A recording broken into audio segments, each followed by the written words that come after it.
건강 이상을 알리는 몸의 신호.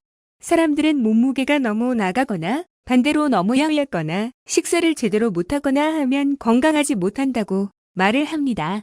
하지만 건강하지 못하다는 말은 전반적인 신체적, 정신적 온전함에 심각한 문제가 있을 때 쓸 수 있습니다. 피부가 거칠다. 피부는 그 사람의 전반적인 건강 수준을 읽을 수 있는 방법 중 하나입니다.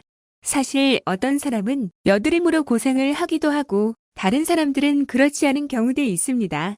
하지만 피부 상태는 다른 질환에 대한 단서가 될 수 있습니다. 제대로 식사를 하지 못하면 피부의 질에 영향을 미치며 튼살 등의 피부 흠집은 다른 질환에 대해 알려주는 경우가 있습니다. 잠을 잘 자지 못한다. 밤에 잠들기가 어려운가요? 그렇다면 생활 습관에서 뭔가 조정할 필요가 있다는 신호입니다. 잘못된 음식을 먹는다거나 오후 늦게 카페인을 과다 섭취하거나 혹은 낮 시간 동안의 에너지를 충분히 쓰지 못한 경우건 건간에 밤에 잠을 잘 못 잔다는 것은 추후에 더 큰 건강상 문제를 일으킬 수 있습니다. 배출에 문제가 있다.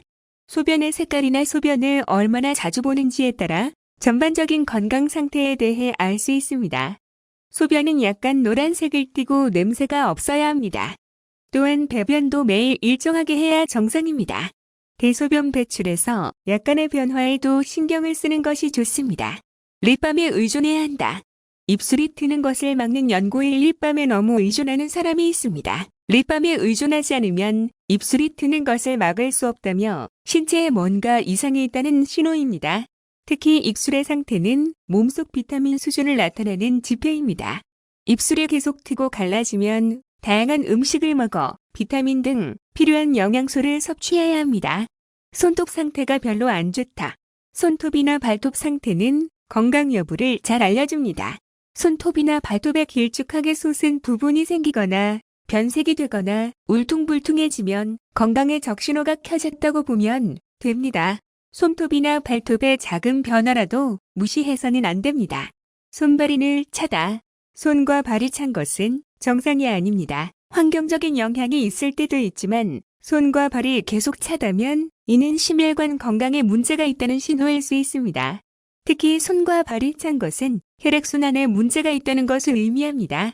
이럴 때는 전문의에게 상담을 받아보는 것이 좋습니다. 정신이 둔해졌다. 연구 결과 인지력과 뇌 건강이 신체 상태와 밀접하게 연결되어 있다는 것이 점차 분명해지고 있습니다. 이는 비만이나 체지방의 증가가 생각하고 사고하는 능력에 큰 영향을 준다는 것을 의미합니다. 생각하는 힘이 떨어지면 체중 감량에 돌입해야 하는 신호일 수 있습니다.